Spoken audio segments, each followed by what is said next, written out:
Bom dia a todos, bom dia a todas, bom dia para você que está nos assistindo pela Pop TV em Sobradinho e Porto Alegre. Sejam todos muito bem-vindos e bem-vindas ao nosso programa. Hoje, quarta-feira, é dia de conhecer os serviços, então vamos saber como é que ficou o setor de serviços no mês de dezembro, como ele fechou o ano. Mas a gente vai falar um pouquinho antes das projeções do mercado para o próprio setor de serviços, para ver como é que estava esse termômetro, se o mercado acertou ou errou. E a gente vai passar um dossiê para vocês saberem tudo sobre o aço, tudo sobre o tarifaço, o que vocês precisam saber para discutir esse assunto, para entender um pouco melhor como as tarifas funcionam. Mas antes de tudo isso, eu vou dar bom dia para o André. Bom dia, André, como você está? Bom dia, Débora. Bom dia a todos os nossos telespectadores. Saiu o setor de serviços aí, então vamos explicar o que aconteceu. A história aí do pouso suave parece que está indo para o saco. A taxa Selic está batendo forte, até onde a gente nem estava imaginando tanto. Então a gente vai explicar até porque vocês podem perguntar, mas André, você não falou que o setor de serviços ia demorar para cair? Sim, mas eu vou te explicar por que ele está caindo, aonde está caindo, e isso já tem ligação com a Selic. Vamos falar também aí do tarifaço do Trump, vamos explicar o que vai acontecer mais uma vez. Vamos tirar todas as dúvidas que vocês tiverem em relação a isso. Mas antes de tudo isso, até porque o dia é bem agitado hoje, né, Débora? Já vamos para a nossa agenda, né? Então, o que o nosso telespectador aí deve enfrentar nesse dia? Bom, hoje de manhã, antes da abertura, como está sendo nos últimos dias, balanço da Restaurant Brands nos Estados Unidos e da Heineken, para quem gosta de cerveja aí, na Holanda, já saíram esses dados. IBGE, volume de serviços, saiu agora às 9 horas aqui no Brasil. Então a gente já teve essa divulgação, a gente vai trazer, como a gente já explicou aqui, tintim por tintim para vocês, do que está caindo e o que conseguiu segurar um pouco aí o volume de serviços nesse mês aqui de dezembro, no caso, né? 10h30, saiu o CPI, dado aguardadíssimo dos Estados Unidos hoje. Acho que o dado mais aguardado no mercado global é o índice de preços ao consumidor e o núcleo de janeiro.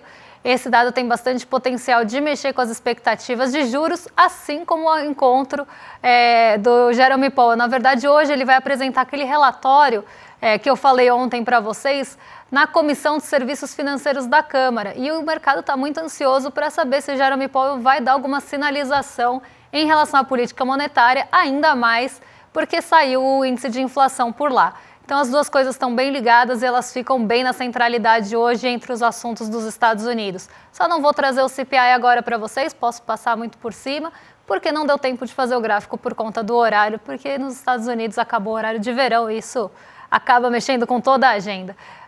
Meio-dia e meia sai estoques de petróleo, então a gente tem aí semana até dia 7 de fevereiro. Esse dado tem ganhado um pouco mais de relevância, até pelo peso que está se dando ao petróleo nos Estados Unidos. Então espera-se que os estoques de petróleo subam por lá e quando isso acontece, mexe com o preço do petróleo Brent. Mas vamos seguir que tem mais coisa na agenda e a gente vai passar aí para vocês.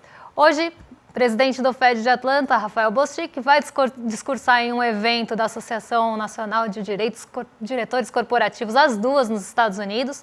Tem fluxo cambial semanal às 2h30. Esse dado sai toda semana, velho conhecido nosso. E o Christopher Waller também vai discursar sobre moedas estáveis em um evento. Por mais que esses assuntos não sejam diretamente ligados à política monetária, a juros, diretamente, eles vão falar até sobre outros assuntos muitas vezes, é sempre esperado que tenha algum spoilerzinho, alguma sinalização em relação à política monetária, à política de juros nos Estados Unidos. Por isso que o mercado acaba voltando um pouco as atenções para esses discursos. Depois do fechamento, aqui no Brasil, tem balanço da Suzano e da TOTVS, e na Itália, Telecom Itália. Durante o dia hoje, a gente tem aquele relatório de petróleo do OPEP também. Então, ele deve ficar ali junto com os estoques para direcionar o mercado de petróleo. Os dois devem ser os mais importantes aí. Amanhã a gente traz para vocês o balanço desse relatório para ver como é que estão as previsões da OPEP para a produção e para a demanda do petróleo mundial. Então já vamos partir agora para o nosso Brasilzão, Débora, que tem a pesquisa mensal de serviços e tem o que o nosso amigo mercado achava que ia acontecer, né? Só para a gente situar vocês, a gente teve uma queda mensal de 0,5% do setor de serviços no mês de dezembro. Junto com isso, você teve uma alta de 3,1% no ano, mas o nosso amigo mercado aí, o que eles estavam achando? Eles erraram bem feio, né, Débora? Então explica pra gente. Erraram. Eu até queria trazer a projeção antes, né, para a gente entender o que o mercado estava esperando e por que o mercado estava esperando esse comportamento do setor de serviços. Foram 29 respondentes dessa vez, não foram 35 como ontem, foram 29 menos respondentes, mas aqui a gente tem, né, dois respondentes esperavam uma queda mais brusca no setor de serviços, então 7% dos entrevistados acreditava que os serviços iam cair de 2,2% a 1,6%, uma queda bem dura aqui, e 4 respondentes, o que correspondia a 14%, acreditava que ia ter uma alta de 0,5% a 0,8%. Então, essas são as extremidades. Depois a gente tem 24% dos respondentes aqui acreditando que ia ser de 0,5% a queda ou até 0%, ficar na estabilidade.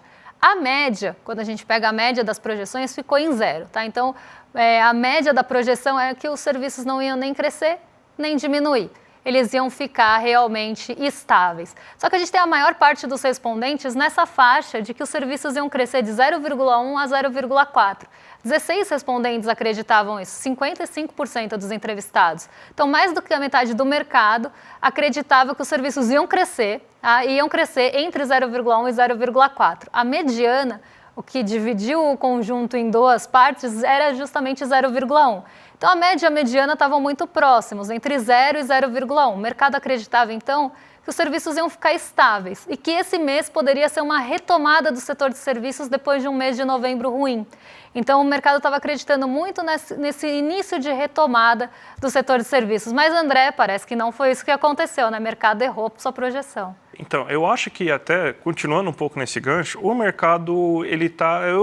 uma coisa que eu estou ouvindo toda hora no rádio, eu faço aquele grande exercício lá, filtragem, né? Quase um grande filtro de barra para evitar que vocês ficam tomando essas toxinas aí que eu tenho que tomar aí para ficar vendo análise de economista de mercado na manhã. Eles falam assim, não, a economia brasileira vai passar agora por um pouso suave, uma leve desaceleração. E é isso que muita gente estava acreditando. Só que o que a gente está vendo aí é que, principalmente no setor produtivo, a gente já começa a ter isso. Então, por que o pessoal acreditava? Vai desacelerar o setor de serviços, mas aí você vai ter, então, que, mesmo assim, você vai ter uma alta no total do setor de serviços, só que o que a gente viu de realidade é diferente. O que a gente teve aí na realidade? Até pode colocar já a notícia para fazer o ilustra, né? Que você teve um recuo de 0,5% em dezembro. Lembrando que a gente saiu de um recuo de 1,4% em novembro. E com isso a gente fechou o ano em 3,1% de alta no ano, uma alta bem expressiva. A gente já teve alta boa no setor industrial, teve uma alta boa no setor de serviços agora, falta o comércio aí amanhã. Eu acredito que até possa vir números positivos do comércio, porque o que a pesquisa do setor de serviços mostrou para a gente é as famílias ainda consumindo bastante, mas as empresas reduzindo seu consumo em serviços. E aí sim já é reflexo da Selic.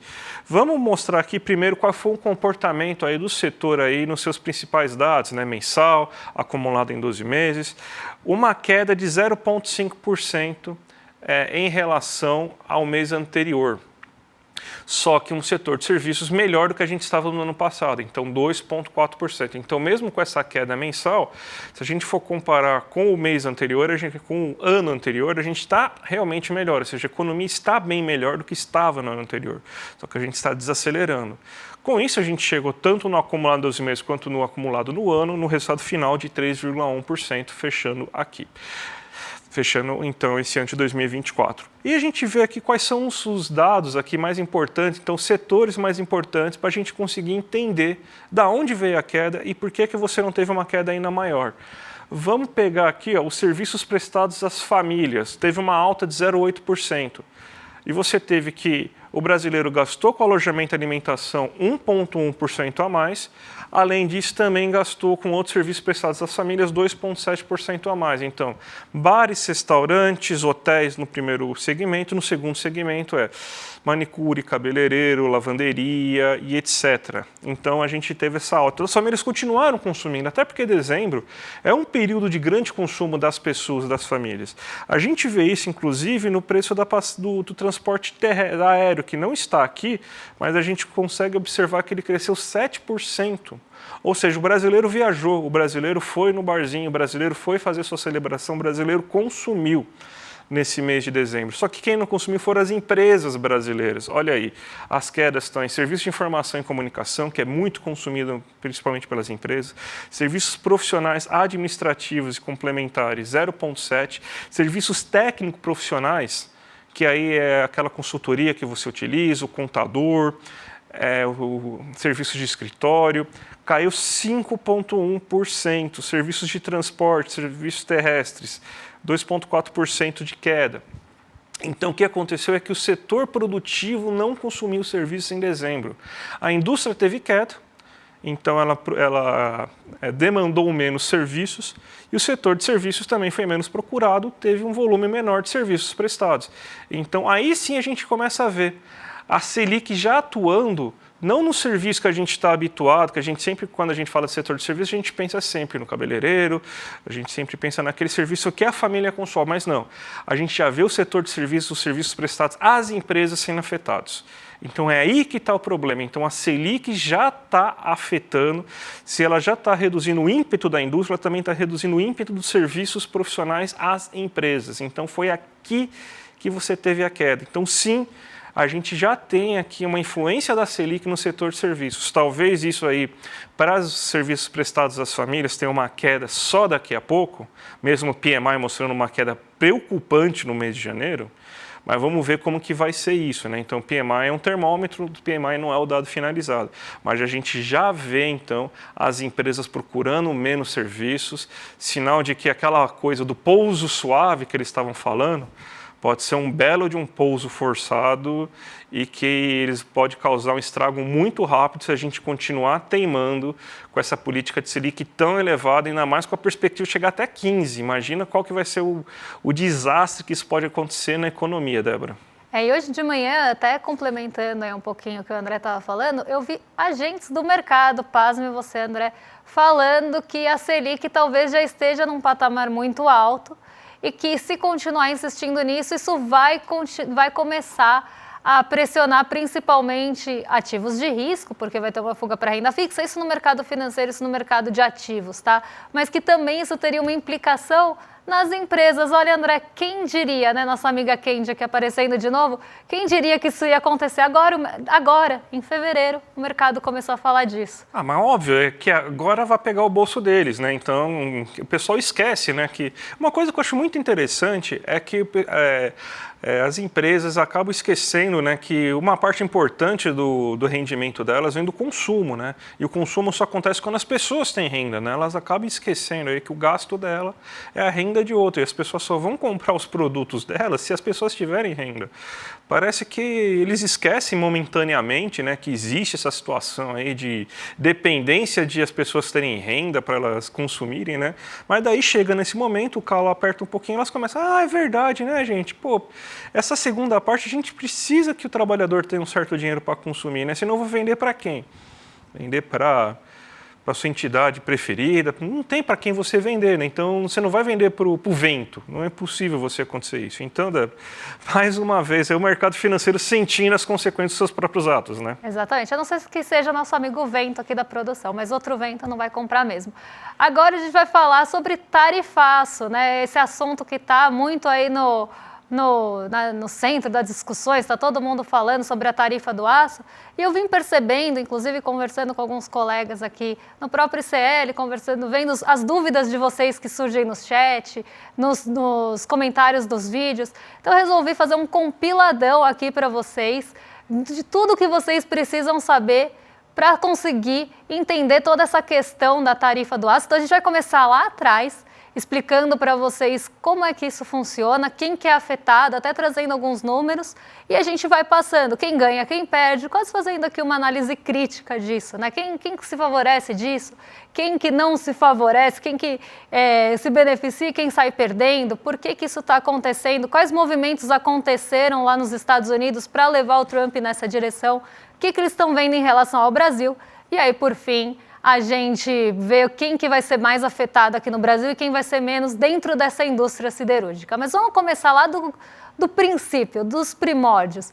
Vamos entender como funciona essa tarifa do aço. Tá? Então, como é que funciona essa tarifa? Tá? Quem está impondo a tarifa são os Estados Unidos. Então, se você tem os Estados Unidos impondo uma tarifa para os produtos que entram nos Estados Unidos, então é justamente para evitar que venha essa produção de fora.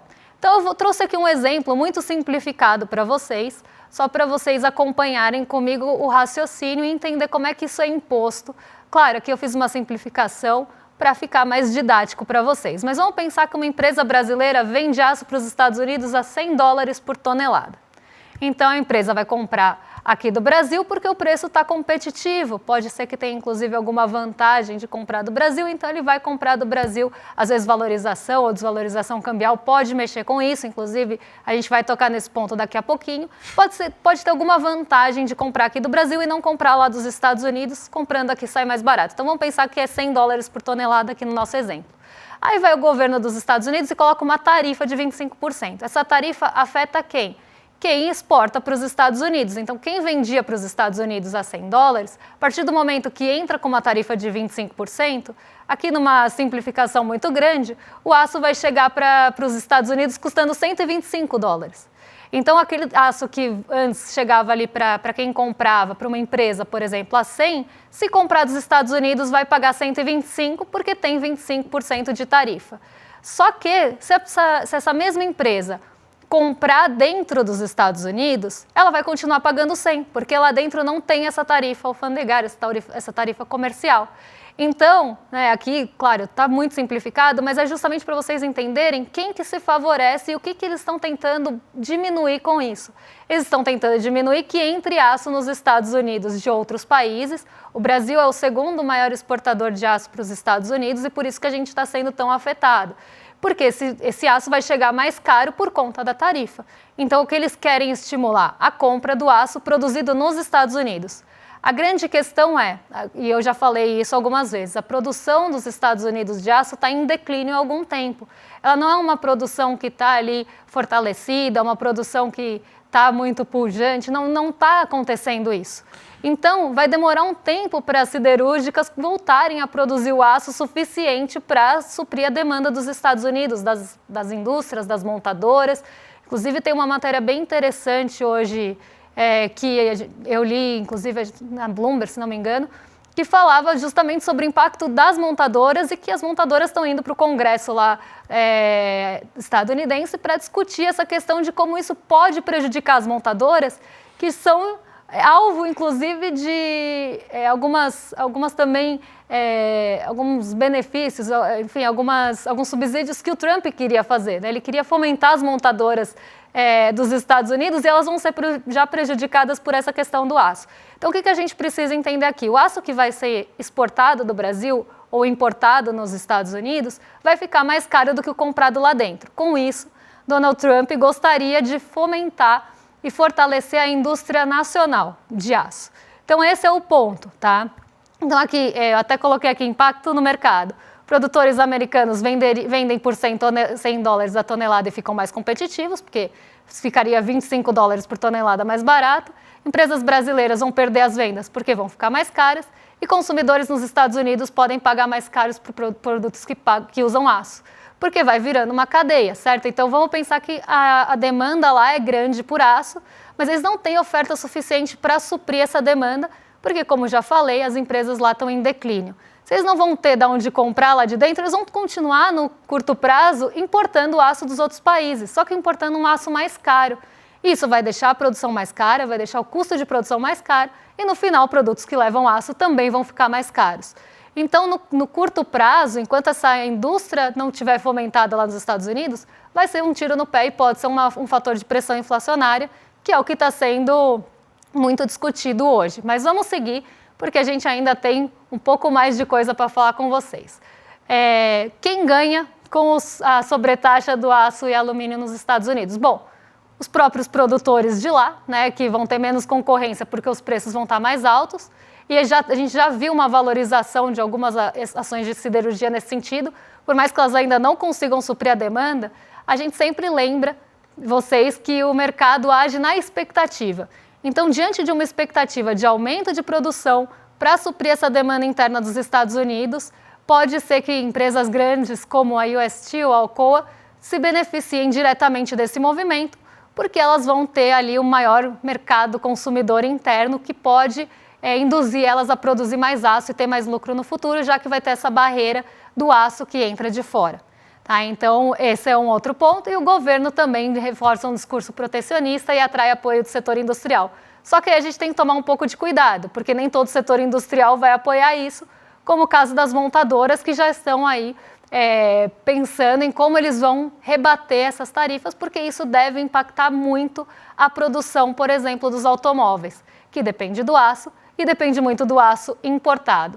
Vamos seguir aqui para quem perde, então, nessa história. Bom, consumidores, como eu falei, que usam produtos que usam aço, alumínio, então carro, eletrodoméstico, eletroeletrônicos vão ficar mais caros, porque vai desencadeando ali.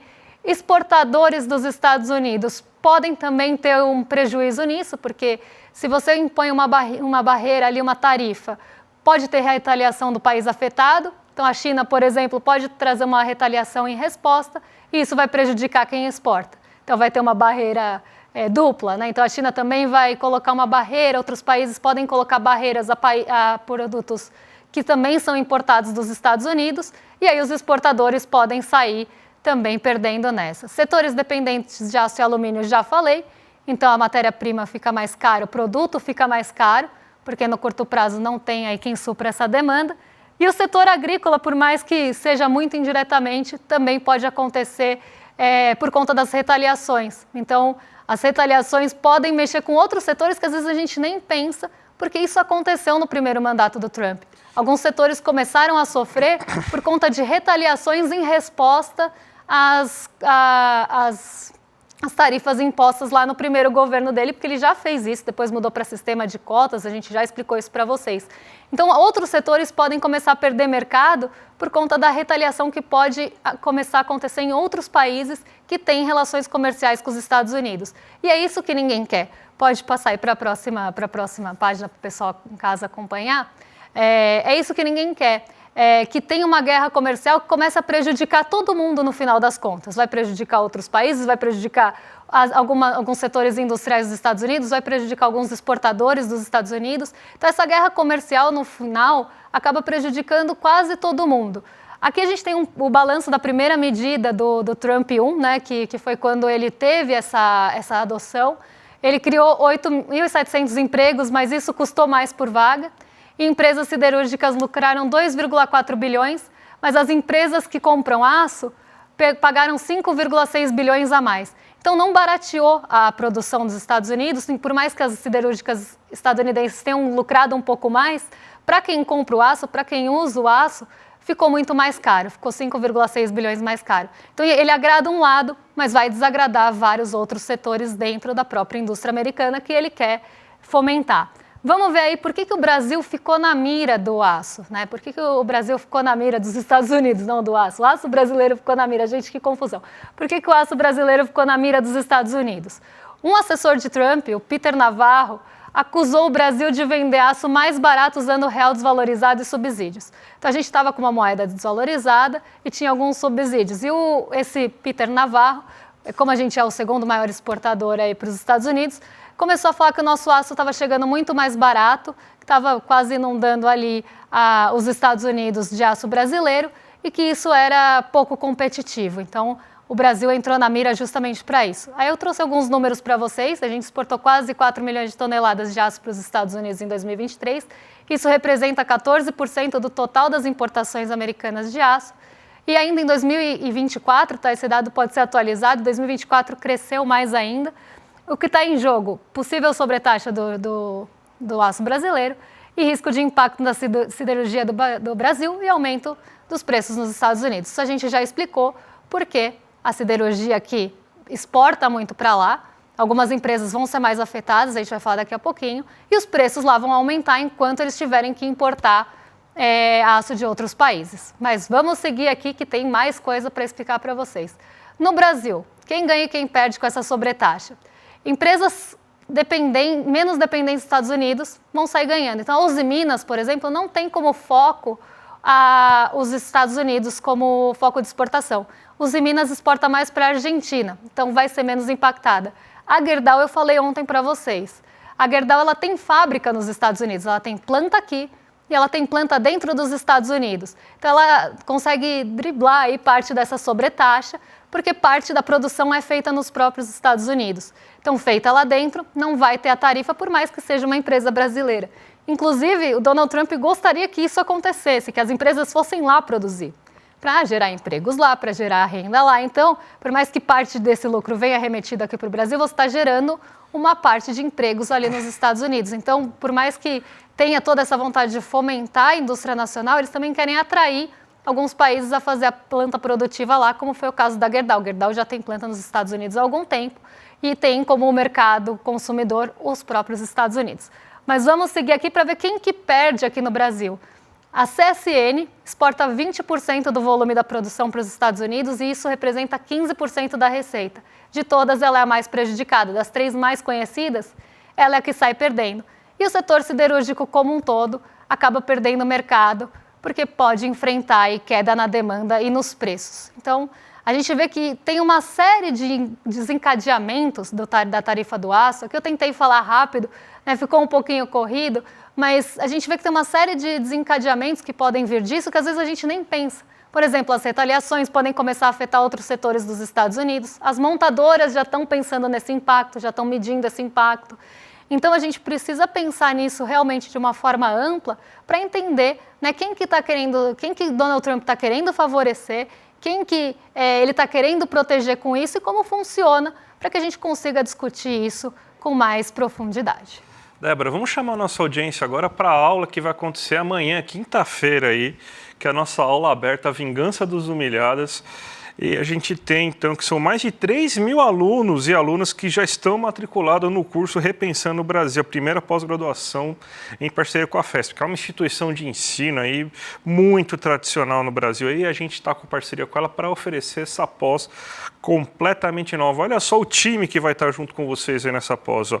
Marilena Chauí, Muniz Sodré, o Ladislau Dalbro, o Lindener, Renato Giannini, José Souza, muito mais gente. Da área de Sociologia, História e Política. Então, gente, façam parte, ajudem a gente aí, se vocês ficarem interessados, façam parte aí também dessa comunidade que vai ser maravilhosa aí, porque amanhã é a última oportunidade para vocês entrarem na primeira turma. Então, clica agora em iclmercado.com.br, já se inscreve na pós e amanhã ainda tem a oportunidade aí para você se inscrever e se matricular na primeira turma, obviamente aí com algumas garantias, algumas condições especiais. Então, gente, imperdível.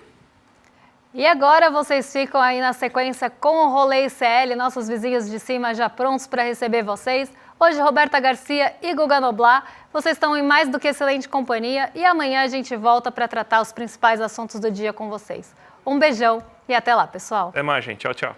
As elites brasileiras trabalharam ano após ano para levar o povo mais pobre do nosso país à autodestruição, ao caos, ao empobrecimento e à radicalização política completa. Os episódios do Homem-Bomba em Brasília ou do 8 de janeiro não foram à toa. As constantes humilhações impostas e a impossibilidade de sair de uma condição subhumana levaram essas pessoas a ter esse comportamento de autodestruição e de destruição.